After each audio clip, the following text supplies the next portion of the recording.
And welcome to the Space Between Ideas. I'm Blank Gates. Welcome to another fine edition of figuring out how to use AI to make your website. And I just wanted to talk about today. I wanted to go through kind of like the whole idea of how do you create a website with AI and these AI coding tools, and then to show how I don't know. It's actually like the most important thing for you right now. There's two most important things for you right now. Number one is like, what is your specific knowledge? What's your specific, like, what do you know about your job that you can automate with AI that nobody else really understands? And I gotta check if this is actually working. I always check to see if my mic is working, but I don't know, it's just not. I don't see anything. Okay, there's me. I hear me. All right, there we go. Perfect. All right, so now I'll give you the rundown. So basically, in today's video, what we're gonna do is I'm gonna talk a little bit about like software, making software with AI in general, some of the things that I've done, some of the issues I've had. I'm gonna talk about what's going on in Silicon Valley in general, what's the conversation about, and then we're gonna go through the like where I am specifically with my coding journey, and then I'm gonna go through my calibration docs. And the thing is that I've pretty much I've started. Well, then we're gonna actually use the AI coding tools. We're gonna go through the calibration docs with those AI coding tools, and then you'll see what types of information I have in the calibration docs, how it works, and why the AI needs these instructions. So basically, what happened was, as you remember, there was this thing called ChatGPT. It came out and it started to be able to answer all of our questions, and we were really happy with it. And one of the first things I did with ChatGPT is I said, "Hey, I want to build a website. How do I do it?" So it started to build. It's like, okay, it said I needed to create a file on my computer, and then it said I needed to add this file to this file. Like I actually had a file on my desktop.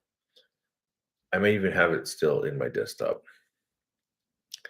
And it was like, okay, you got to put this here, you got to put that there, and then you got to click this and click that. And then I clicked it, and then it opened up an HTML file in my browser. And I was like, wow, there it is. There was like some things on my screen. And then I was like, okay, well, I don't like this. So how do I change this? And then it like reprinted the code. I replaced the file and like it started to break. And I was like, okay. So I recognized right away that the early versions of ChatGPT and its ability to code were kind of weak and it just wasn't working. So I just let it go, and I didn't do anything for a long time. And then suddenly I heard about this thing called Cursor, Windsurf, Replit, Lovable. Like this was like about a year ago, and everybody was like, "Hey, look, there's all these magical tools." And I was like, "What magical tools?" So um, I think the one I tried first was Cursor, because there's this thing about like a company's revenue going from 0 to 100 million. And I think ChatGPT was like the most recent record breaker, and then suddenly Cursor. And I was like, what? Cursor? It's went from 0 to 100 million, the fastest company to ever go from 0 to 100 million in history. So I was like, I mean, you can't have that kind of growth unless the tool has some benefit. So I started using Cursor and I could see, okay, yeah, it's good. So what happens is Cursor, basically it's called an IDE, which means it's like there's all of your like software code, it's it's saved within this file.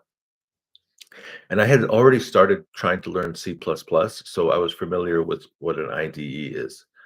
And but the problem is that I still didn't understand, like, how do you structure, how is like a website structured? What are all these different programming languages? What does this all mean? So um, slowly I started just experimenting. And through the experimentation, then I've been able to start to figure out what's going on. And yes, that's what I want to talk about today. I'm going to open up. I think what I'll do, probably the best thing to do is just to share my whole screen. Sometimes I just share a window because I want to listen to my AI's voice instead of my own voice. Problem is that I want you to be able to see Windsurf. Now, Windsurf is like literally exactly the same as Cursor. The only issue with the only difference for me is that Windsurf has been purchased by OpenAI, and Cursor. I heard a So I watched the YouTube channel called Y Combinator. Y Combinator right now, they're funding a lot of different early startups. So anybody who has an idea or has like a little simple prototype, you can go and you can apply, and then they'll give you some money, and then they say, okay, so build what you got. Well, you can access our people, you can access our network, you can build your thing right here. So it's like a incubator, and it's also like they're trying to attract the biggest and greatest talents of our time. So there you go. Then you listen to their interviews, and they're like literally interviewing everybody. Like I saw they were interviewing Elon Musk a couple of weeks ago. They were interviewing Sam Altman. So Sam Altman also used to work for OpenAI. So this is obviously a quasi government organization, but this is like the friendly end. Like when you're like looking at Google and you're like, Google's a private organization. No, this is Google is the soft and fuzzy end of the military industrial complex. And Y Combinator, like that color orange, you gotta know. Anybody who's walking around with a little bit of orange on their clothes, or if they wear black all the time, these are serious people. So, anyways, it's good times in Silicon Valley. I lived in Silicon Valley for a year, and what I discovered was like there's like literally like army trucks with big missiles driving down the street. You're like, software. It's such a nice name, the word software. And then if you like listen to, wasn't there like an interview with the one of the guys from Google recently? They were talking about AI, drone warfare, and like how we're gonna how America, I'm from Canada, how America is gonna use uh AI to win the next world war. It's like that's what's up right now. Conquer the earth with AI. So you listen to these Y Combinator videos and you hear the same thing. It's a similar theme, and basically what they're saying is that the low hanging fruit has already it's been taken. Like if you have some idea about like, oh, I got this great idea for an app. If you can make it in a weekend, means anybody in Silicon Valley can make the same thing in 10 seconds. So what they're saying is if you want to build a company using AI, if you want to build a website, a platform, you have to have specialized information. You have to have knowledge. You have to like what they're trying to do now is they're like, if you want to build a really great app, then go and do that job for like 2, 3 months, 6 months, and find out what it's like. Like, for example, let's say you want to put AI into what? So, like, my mom used to have a job. She was doing data entry for an oil company. So you could go work as a data entry person in an oil company for a couple of months. And then suddenly you're like, okay, this is really repetitive. And this is something that the AI could definitely do for us. Or you're going to do like, right now I have like, I work as a business coach. I have like my own methodology that's based on the work of Thomas Buckles. And then I've also learned other thinking tools and thinking methodologies. So I got this one student, he works for a mining company, and they sell mining equipment. And he does the data. He works with Salesforce, so he works with the marketing team. So his job is to try to get the salespeople to enter their data into the Salesforce software, and then the Salesforce software gives them triggers for different types of behaviors that they need to engage in order to sell equipment. But his issue is like it's like really hard for him to get the salespeople to actually enter the data into the system. So then but like Salesforce already has a lot of AI like incorporated into it. And then also email also has a lot of AI incorporated into it. So right now we're talking about like how can we create some kind of connection between your salespeople and your Salesforce software so that you don't have to get a headache about this. Um,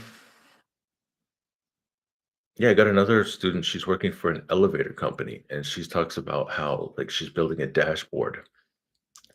The dashboard has to be smart, and it has to understand like which elevators have they sold, like what are the different models of elevators that they've sold, and then like what are the different.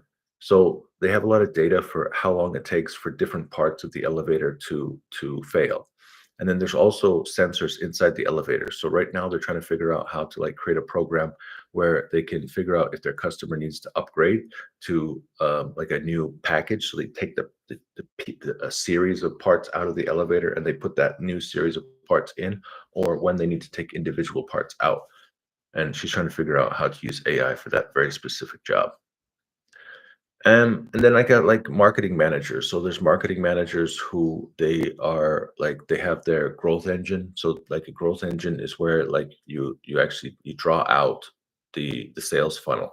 So okay, so the first step is attract. All right. So where are we issuing? Where are we creating ads? And then once they see the ad, then they come where? Where do they come? They come to our website, or is it like a lead magnet? And then what is the lead magnet? How do we get their email from them? Or is it, I mean, that's usually the thing that you want to do is you want to get their email so that you can then start sending them advertisements. You got to send them those those emails. You have some kind of email marketing thing where you want to get them signed up to some kind of small version of your product. And then once they start enjoying the small version of your product, then they go into the pay version of your product.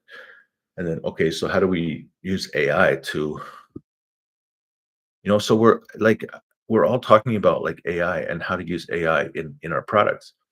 So recently, I saw this one guy on YouTube, and I saw him talking about making his product or his little, his app with AI.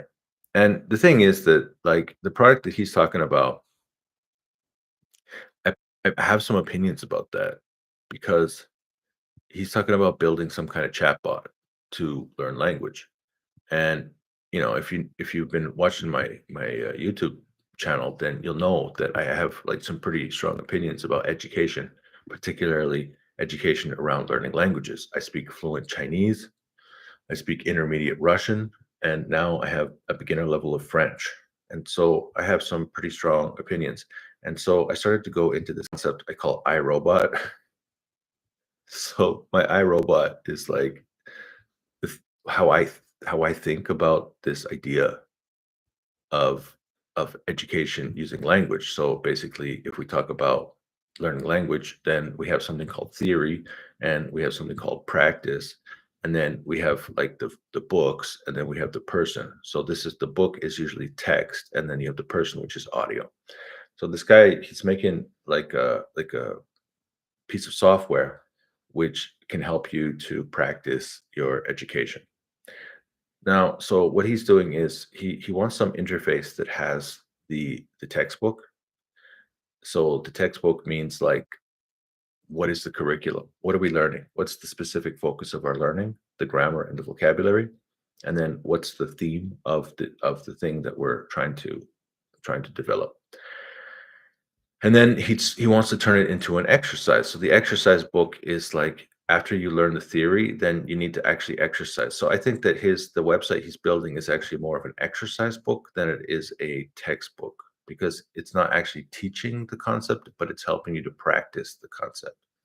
So then from there, the question is, all right, so if you get a teacher, then the teacher can teach you using audio. Now, again, the website idea he has, it's not actually teaching you. There's nobody. I mean, maybe there is because he wants to connect it to an LLMs. Then the thing is like talking to you. Now, as soon as the thing is talking to you, then you can ask it questions. And then, well, I have an opinion about that. So then there's this concept I call like the student teacher practice. Usually, when you sign up for a language course, you have other students in your class, and then all the other students are kind of at your same level. So some of them might want to practice with you. Also, you might have real world practice where you live in the country where you can practice that language. And so I had this idea for iRobot in order to build a a blog. And I mean, the blog is basically just it's just the textbook. So you have blog articles, you work your way through blog by blog by blog, you're going through your lessons. And then each of the blogs also has some kind of exercise book in it, and then it's a multimedia blog. So then there's also the ability to put the LLM into that blog. And then there's the thing to practice. So when I saw his video, it kind of incorporates all these things to some extent. All right, good. Now it's not the same as my idea, but it's along the same lines. And actually with the image. Nice. So here it is. So okay, so we have your theory, and then you have your practice, and then you have your text, and then you have your audio. So if you have a blog, then what you could do is you can write the lesson, like what is the thing, for example, if you're learning French, like what is the actual specific thing you're learning, the French concept. Let's say that we're learning past tense in French, and then we're going to learn it with 3 verbs. So then you can have the lesson. At the end of the lesson, you can have some exercises. And then the thing is that you can connect it like a chatbot to that blog article, where when you're in the teaching modules, then it's talking to you like a teacher. It's explaining the text that you have on the page. It's helping you go through the exercises. And then finally, there's like this thing which I call iRobot, which is like, well, what if you had something on the page, so there's like 2 sections on the page. You have the teacher, which is helping you go through the textbook and the content, like learning the content. Then you have the iRobot. So the iRobot would be like, basically it's like another student. It's you. So it only has the French ability, the language ability that you have. It can only speak at your level.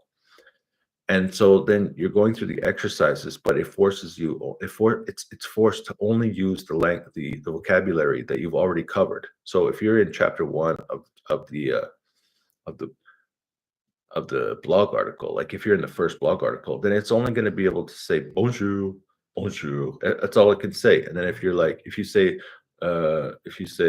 comment ça va, comment se passe ta journée, it'll be like, hey, sorry, I don't know those words because we don't have those words in my vocabulary yet. It's like, oh, okay. So it only uses words it knows. Now, this is just one idea for the foundation behind the principle of the idea. And that's what I'm talking about with this Y Combinator thing. Is that Y Combinator is like, if you want to build something that's really valuable, you have to have so much depth and understanding of that concept. So for example, I've been doing coaching for the last 5 years. And in the process of coaching, I've been using all the different type methodologies that people use when they're teaching.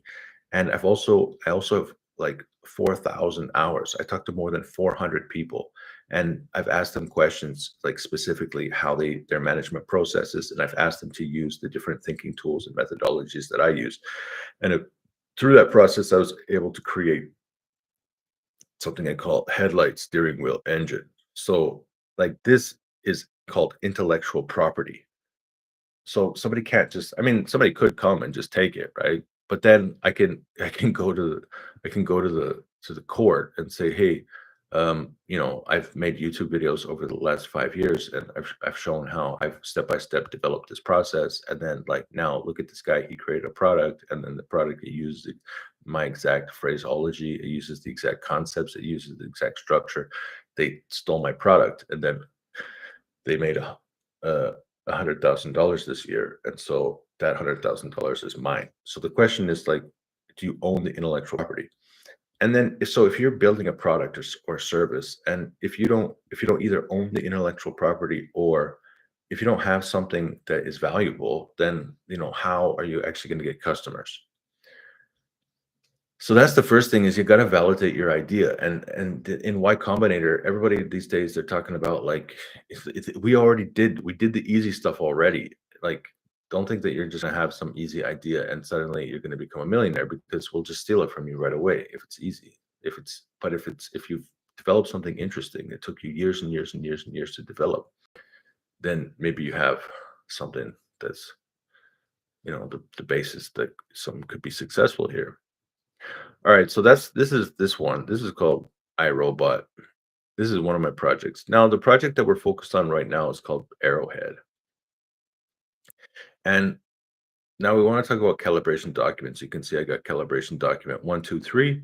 I got something called state continuity for long-term projects, and then we got the calibration cascade calibration doc. What does it mean? Well,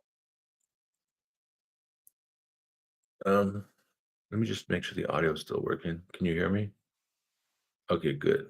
So what you're doing is if you're trying to build a website with Cascade, this is the same as Cursor. I also have Cursor, so I could show it to you with Cursor. And I also have Replit, so I can show it to you with Replit as well.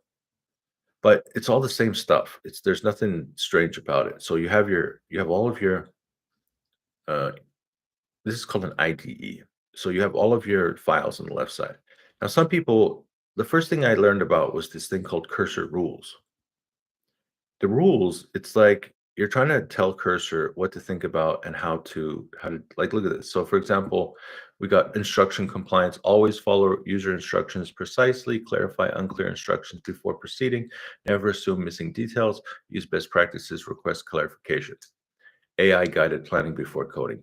Generate pseudocode for complex tasks and request user confirmation before coding. Directly generate code for simple tasks while providing a brief explanation. Insert logical structuring for code before implementation. Now, this was like beginner level. This is the first thing I did was I just found a bunch of different websites that were talking about cursor rules, and then I used an LLM like Gemini or ChatGPT. And I asked it like, what are the best rules, man? Like, which rules should I use? Like, tell me the secret of life. And the thing is that, like, you got to start somewhere. So that's an okay place to start. But the thing is that then you're going to start coding. And then once you start coding, then you're going to realize that you're bumping into problems. Like, what is all this craziness? Oh, these are my tests. So you're going to discover that you're going to have serious problems when it comes to coding. And then, the question is, how do you actually capture some lessons from the experience of coding? So that's where I came up with. Well, I kind of came up with it with AI. So I call it. Well, actually, AI named it. So Gemini names it the Phoenix Protocol. So this is the first doc. Now let's see. So if we go into this is the latest. So the thing that you have to know about Gemini, why do I use Gemini rather than ChatGPT? Because it's something called a context token context window.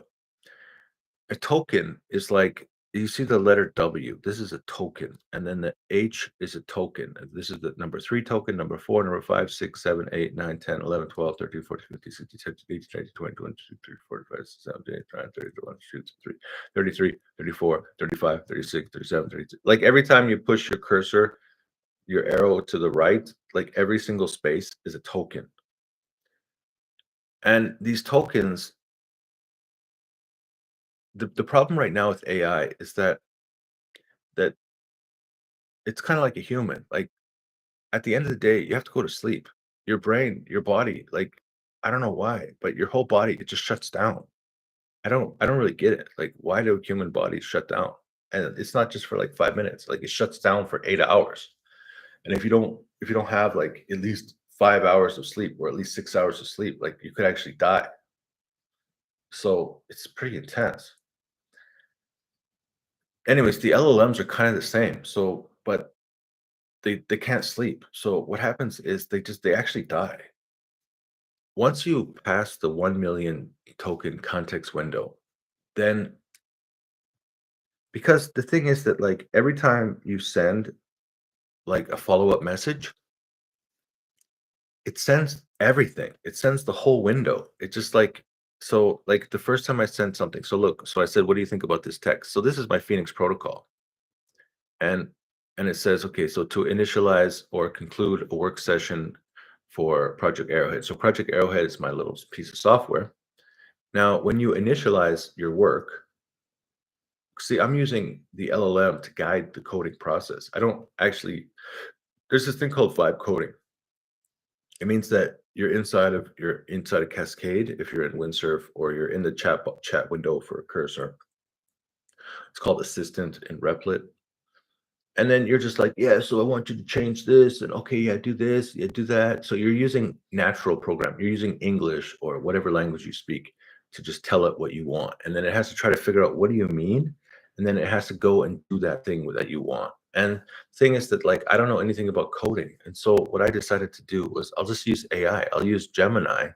I'll talk to Gemini and I'll ask Gemini to create the prompt. And then once Gemini creates the prompt, I paste the prompt into Cascade. And then once it finishes doing the work, I take all of the work and then I paste it back into Gemini. And it's like, okay, this is what happened. We need to look at it from this different. So I'm just using, it's like I'm just copying and pasting from one to the other, back and forth and back and forth. And over time, what happens is this. So it says you are the AI software architect and protocol steward.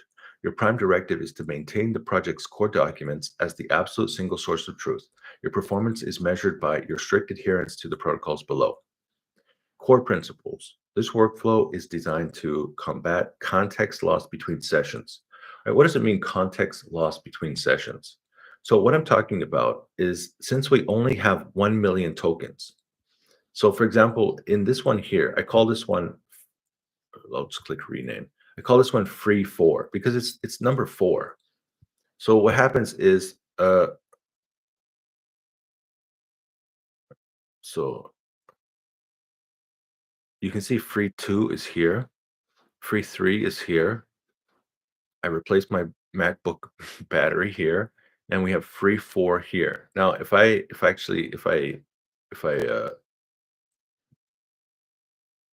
refresh this window, you'll see actually that I did some more chat about the necessity of changing my battery. And I also have free 5. So I created free 5. Why did I create free 5? Because I'm way past 1 billion tokens, like way past 1 million tokens. And what's happening is it's actually getting like confused, and sometimes it doesn't understand, and sometimes it doesn't remember, and sometimes so it's like it gets mixed up in the context from other things that I've said to it in the past. Which and when you start to feel like that there's a problem within this one window, then it means you have to train a new window. So here's my new window. So it means I was starting to experience the the the problem. And then the question is, how do I take the context? How do I take the good hard-learned lessons from this chat window and bring it into the next chat window? Well, it's through this protocol. So the output of one session must be the perfect complete input for the next. Note on the AI with persistent memory cascade. While this protocol was designed to ensure lossless context transferring to fresh AI instances, its value persists even with advanced assistance. For these AIs, the protocol serves as a discipline for clarity, ensuring perfect human AI alignment, creating an audible record of all decisions. Now, so it's not clear with that sentence, but what it's saying is that as we work with Windsurf, then what's going to happen is we're going to learn lessons. We're going to learn about Cascade. We're going to learn how Windsurf makes decisions. We're going to learn about the issues that it has. We're going to learn all kinds of things. And as we're learning these things, then we need to bring all of these learnings into a document, because just your cursor, like cursor rules, that's like day one. We're way past that. Like now we're like, look how many files we have. We have like a workable app. It's working, everything's great, and now we have to start to improve it. But then you'll notice that as soon as you start trying to improve your software, things start breaking. And then once you start realizing things start breaking and like you don't really know how to code, you don't understand how the project is all supposed to be connected, then you start to realize, okay, well, I need AI to help me. I need Gemini or ChatGPT to help me as I'm working with Cursor or Windsurf. And then you start finding out, okay, but now I have this context window problem. While it's like once I hit 1 million tokens, see, ChatGPT only has 120,000 tokens. So it means that you need to go from one session to another session like twice a day, because 120,000 tokens, it doesn't take that long to get through 120,000 tokens. That's why I use Gemini, because Gemini, at least that's going to last like more than one day. I can use the same chatbot, I can use the same context window. It's called an AI instance. So I mean, that's basically the only reason I'm using Gemini is because I can use it for longer before I have to update these documents and then train another AI instance. All right, core documents. The project's single source of truth consists of your four documents: the PRD, the product requirements document. This is the why and what. The system logic and architecture document. That's the how, and the operational manual and decisions logs. That's the how we work. So the sprint, then you have the sprint plan. So what we are doing right now, the principles of traceability. To ensure all work is strategically aligned, every task defined in the sprint plan must include a reference to the specific decision in the OMDL's key decision log that authorizes it. What?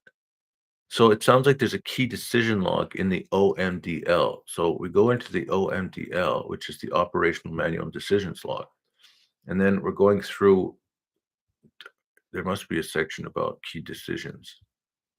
All right, here it is. So here's our key decisions log. Now, I don't know how great this is because the thing is that over time it loses. See, I have an older version of the same document here.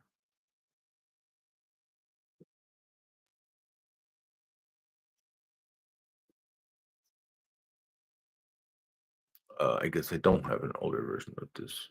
Ah, here. Okay. So you see in this key decisions log, the actual decisions, it's like much more context. So like you see the issue. So this is a big issue. It's like, and that's why I decided to keep this the two versions, because what happens is, like, let's take an example. So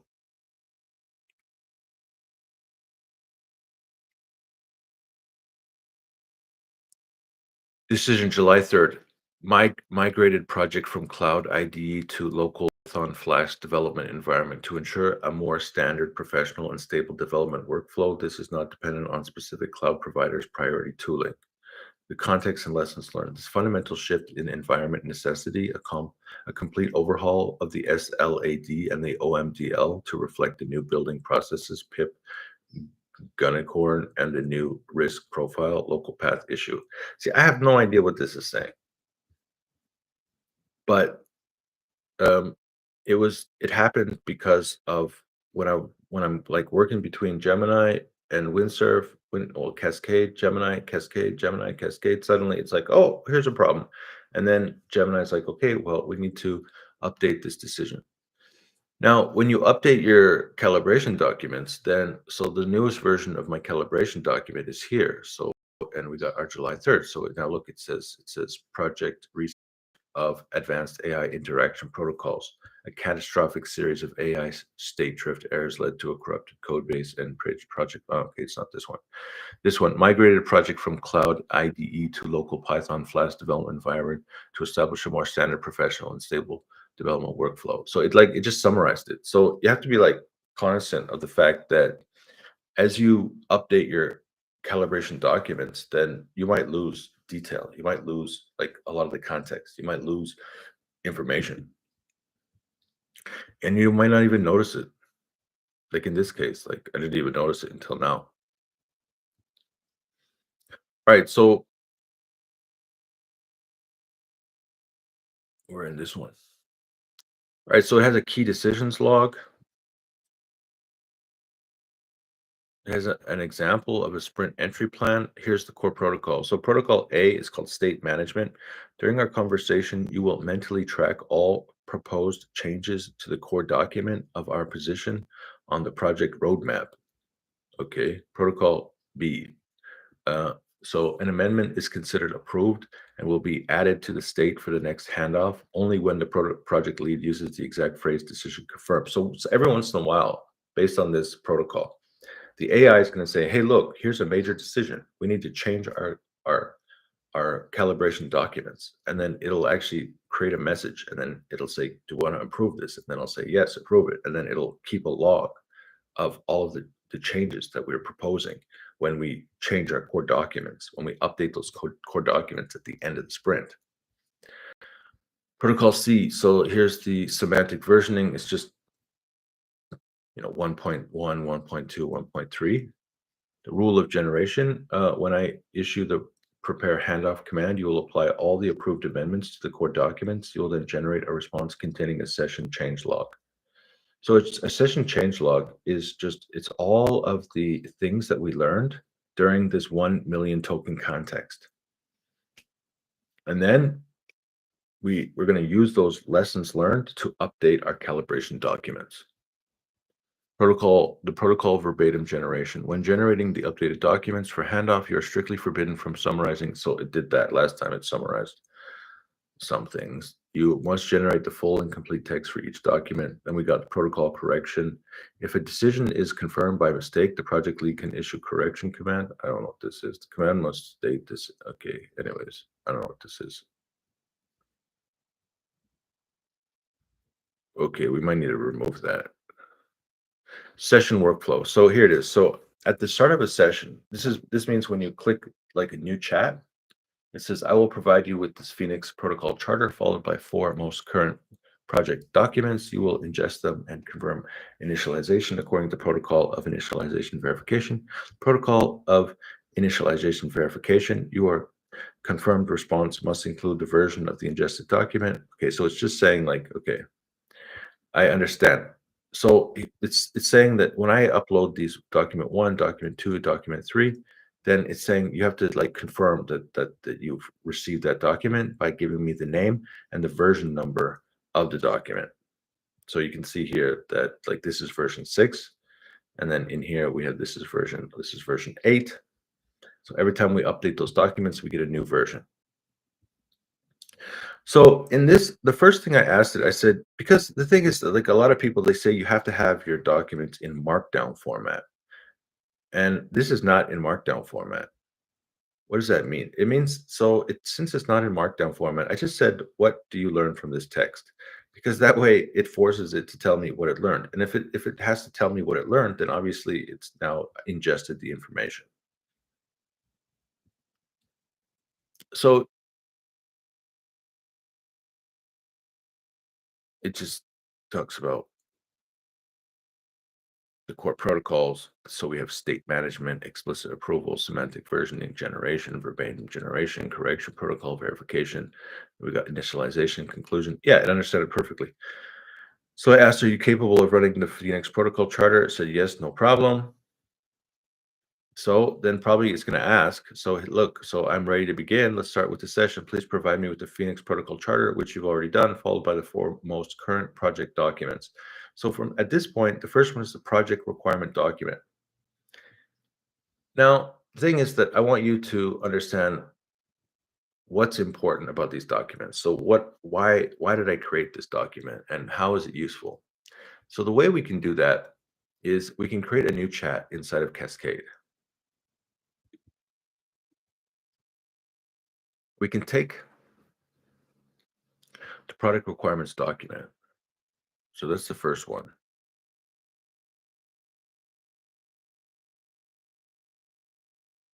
Select, well, we don't want to select all because I have 2 versions of the same document in here. All right, so we're going to cut this, we're going to copy this. And then we're going to say, okay, so can you tell me the important lines in this PRD and why they are useful for you, and then commit them to memory. And we'll paste the document and enter.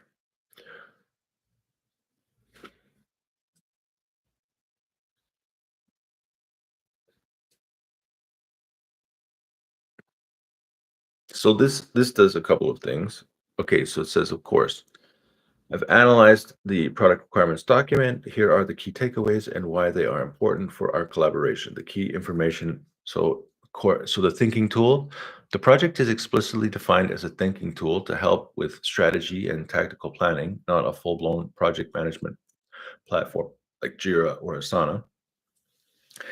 This sets a clear boundary for the project scope. I will focus on the features that enhance structured thinking and alignment, and I will know to avoid building features related to execution management like team scheduling or budget tracking. Architecture. The initial version is a purely client-side application with no backend or user account. Data for the free tier will be persistent in the browser's local storage. Why this is useful? This is a critical technical constraint. I will use JavaScript to manage all application logic and state on the client, and I will use local storage for any data persistent feature we build, such as the enhanced task list. Commercial strategy: before you buy. The free version is designed to be highly functional to prove the tool's value. The primary motivation for users to upgrade to the paid tier will be the need for features like cloud data storage, project saving, and collaboration. Yeah, that's right. Why it's useful. This informs the feature development priority. We will build a robust free experience first, with the limitation, like using local storage, being an intentional part of the business strategy. Roadmap, enhanced task list. This is the current active development task. It involves upgrading the task list.html page, which is over here, which is this one here, with editing, reordering, and status system, all using local storage. Why it's useful. This tells me exactly what our immediate priority is. My next step will be to focus on implementing these specific enhancements to the task list. I will now commit these key points to my memory to ensure I keep our project aligned with its vision, architecture, and current roadmap. Excellent. I've successfully committed the key principles from our PRD to memory. This shared understanding and the project's vision, architecture, and roadmap will be crucial for our work. I see that from our sprint plan that the foundation work for enhancing the task list is complete. And your current focus is to test the file task list test.js. What is our next objective? Shall we review the existing tests, write new ones to ensure full coverage of recent changes, or begin the work on another task? And then, okay, so it says it's like committed it to memory. Now, if we go into the memory, all right, so it looks like the memories are actually shared between sessions, because these are memories from the other window. All right, but anyways, so now what we're gonna do is we're just gonna have the same prompt, and now we're gonna go to calibration document number 2. This one is about the system logic and architecture document. Also, it's not super long. Now we're gonna copy that, and it's called the what? It's called the SLAD. So we're gonna change PRD to SLAD, and then paste that in there and enter.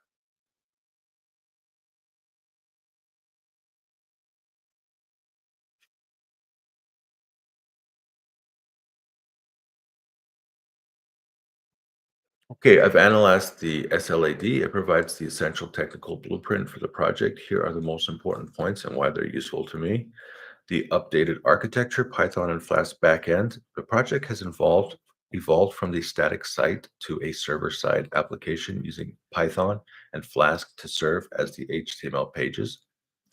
The core application logic, however, remains client-side JavaScript.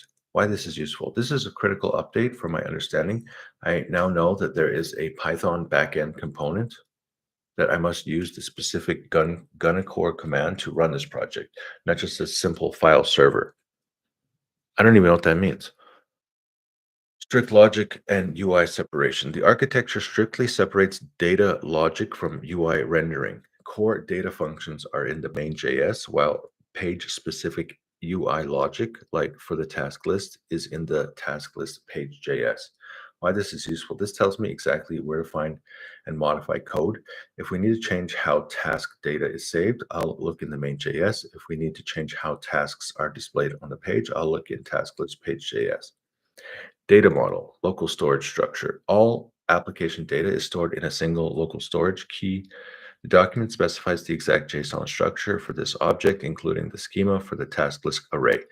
I have precise map of the application's data structure. When creating and modifying tasks, I will adhere strictly to the schema mandatory development workflow. The document provides explicit mandatory commands for installing dependencies. Why this is useful. This eliminates any ambiguity in how to operate this project. I will use these exact commands for any operational tasks you give me, ensuring consistency and avoiding environment-related errors. Future state, Supabase backend. This long-term plan is to migrate to a full client-server model using Supabase for the database and authentication. Why this is important. This provides important context for the future development. While building the current local storage-based features, I can make architectural choices that will ease the eventual migration to a proper backend. I will now commit this technical blueprint to my memory. This will ensure my actions are always aligned with the project's established architecture and conventions. Excellent. I have the technical architecture is now committed to my memory. I have a solid understanding of the project's goals from the PRD and the technical implications from the SLAAD. I see that our current sprint focuses on the enhanced task list for free tier and that the foundational logic is complete. You currently have tests open. What is the next objective? Shall we proceed by writing? Okay, so that's the second document, right? So that's the how. We had the why and now we have the how. So, and then I asked it to commit some of those as now we have a third document. This is called the operational management and decision log.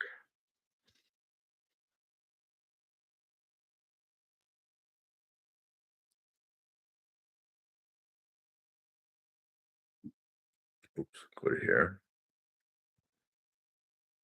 And same thing. So what I'm going to do is I'm just going to go up,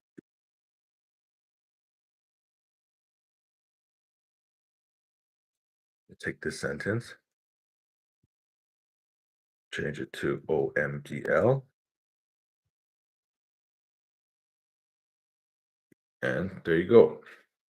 So this is called a calibration document because you're giving the AI like the context. So you can see very clearly now. Um, if you were thinking that, like all I need to do is I just need cursor rules, give it like a couple of rules I found online. It's not enough. Like cursor rules, it's nice for your first day of coding, but then eventually you realize that like this the rules and just having the files on the side of the screen is not enough to teach the AI because look, so this one is using Gemini 2.5 Pro. And so it just means that like it doesn't necessarily mean that Gemini 2.5 Pro is going to actually understand everything inside your project, particularly right now, because look, what I did was I created a new context window. Once I have a new context window, it hasn't read these files. It doesn't know what's inside of these files. I mean, it could, like maybe it's possible I could ask it, can you read all the files and try to figure out how this app works? Maybe it can do that. Maybe it can't do that. But it's better over the long term to create these calibration documents, and then when you start a new chat window, then it helps that AI to figure out, okay, what is this project all about? So this document is the most critical of the three as it defines our rules, engagement, and very processes for our collaboration. So here we go. So my role, the process manager, my core function is to be a disciplined process manager, not just a coder. My main job is to enforce the protocols you have laid out to ensure a resilient and predictable environment workflow. The next one is read before you write. This is a mandatory rule. Before I propose any file modification, I must first use a tool to read the current state of the code block I intend to change. Because you have something called state drift. And state drift, it's like sometimes AI, you ask it to make a change and it just goes crazy. It just goes all over the place. So this way, it actually has to propose a plan, and then after it proposes the plan, then you give it back to your like your ChatGPT or your Gemini, and then it has to approve that plan. So both my Gemini 2.5 over here and my Gemini 2.5 over here in the Windsurf app, they're communicating with each other. And it proposes the plan, and then the plan goes over to here, and then he reads the plan. And he says, "Okay, that sounds like a great plan." And then they go and do the plan. And then if there's then the result of the plan, I copy that and I paste it back over here, and then it says, "Oh, look, this is what happened. Okay, so from here we need to make these changes. What do you think? Can you propose another plan?" So we're just going back and forth between two AIs. All right, next is feature. A feature is not considered done until it's covered the passing automated test. All right, so automated test, this is a concept that I learned when I was learning about the Bracy matrix. So I had this one student, she was from Brazil, and she was actually working for a software development company. They had way too many bugs in their code, and they were having problems with their developers because the developers, they would try to solve one bug and it would create like 10 more bugs. They had like hundreds of bugs. So then what they decided to do was they wanted to get some automated tests. They wanted to get some kind of software that could test the bugs, figure out what are the bugs in the code. So then you can see that the first thing they need to do is choose a testing tool. So with the RACI matrix, you can see the people who are responsible and accountable.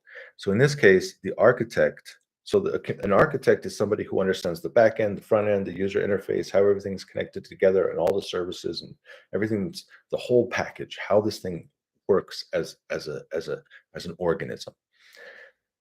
And then so you got one of those, and then we got a bunch of developers. So the architect is going to give tasks to the developers, and then the developers are going to create that feature. And then the problem is that sometimes there's bugs. Sometimes the developers, they put something in the code and they don't understand how it fits in the project, or they don't realize something's wrong, and then it like creates bugs in other parts of the code.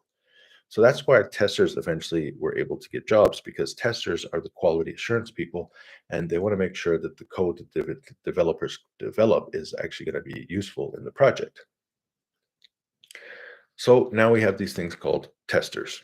So the business analyst is the person who talks to the customer. They go talk to the customer tells them the features that they want, and the business analyst comes and talks to the architect. So you can see here, so on the second line, so figure out which workflows to prioritize. Why? Because the workflows to prioritize, it's going to have some connection to the owner of the website. You can see we have a B2B relationship and a B2C relationship. The B2B, so the developer, the software development company is a business. The owner of the website is a different business. So I own the website, and then I hire some software developers to develop the website. It's just like this. So I'm hiring Windsurf and Gemini as my software development team. Although it's true that I'm like a scrum master, I'm the project manager of this project, but I'm using Windsurf as a developer and I'm using Gemini as the architect. And then suddenly I just realized, okay, so I failed, like, trying to produce a feature. There's one feature I wanted to produce in my software, and it just kept failing. So I decided to add testing to my process. And then that's why now I actually have this file. It's called tasklist.test.js, and it's like a very long program. And what it does is it automatically opens up my software and it goes through some work processes to test. So a feature is not considered done until it's covered by a passing automated test. The most recent decision in the log was to halt all feature work to build this safety net.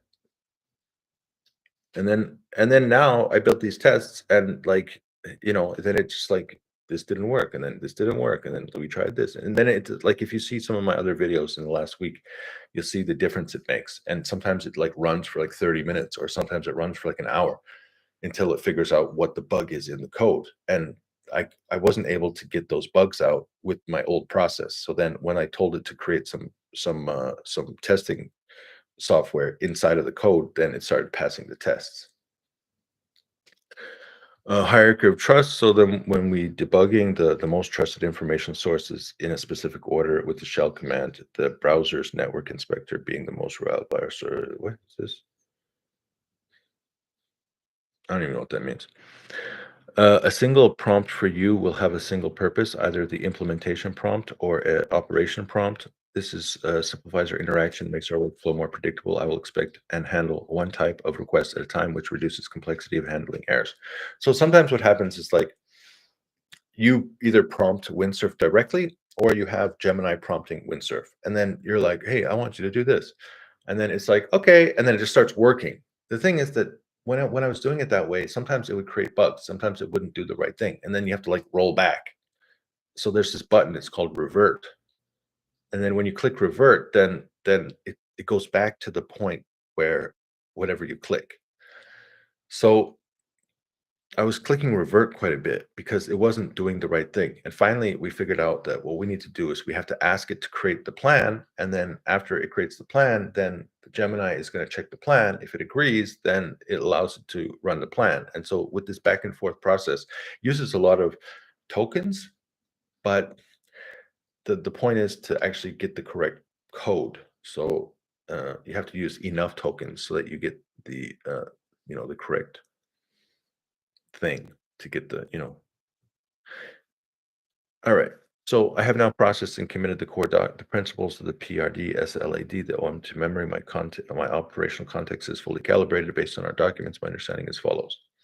Our goals to build objective builder, architecture, Python Flask server delivering a JavaScript application that uses local storage for all data persistence. So the reason that we're using local storage is because that way when people click on my website, then they're not actually it doesn't cost me money. So if I provide them with a connection to Supabase, then every time your customers are adding something to Supabase, then it means that you have to pay for that. So I can't provide that service to people unless they're paying customers. So then I found a solution where my app, yeah, it saves information. It saves it to the person's browser. And then once they can click, there's a button they can click in order to reset that. Let me show you. So this is my app. So if we go to so you see here, we're going to save some information. And then here, we're going to save some information. Now, if we click back, you can see the text is still there. And then if we click forward, you can see the text is still there. And then if we go to the task list, then you can see all these tasks are here. And then if we want to add a task, so all of this is being saved in the browser, which means I don't have to pay for any of this when people are using my application. Now, if we go to the home screen and then we can click clear session, then it deletes all of the content. Now we go back to the task list and you can see it's empty. So this is the free version of the app.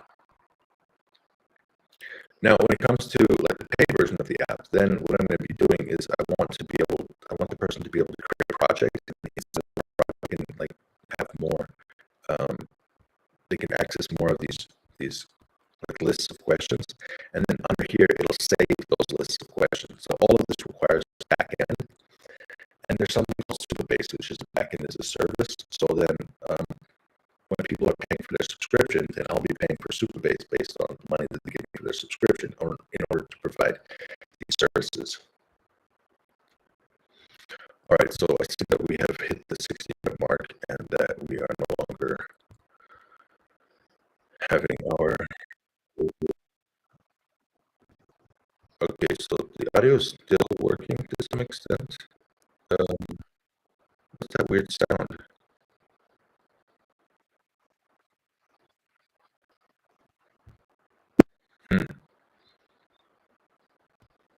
Looks like we're having some problems with the audio.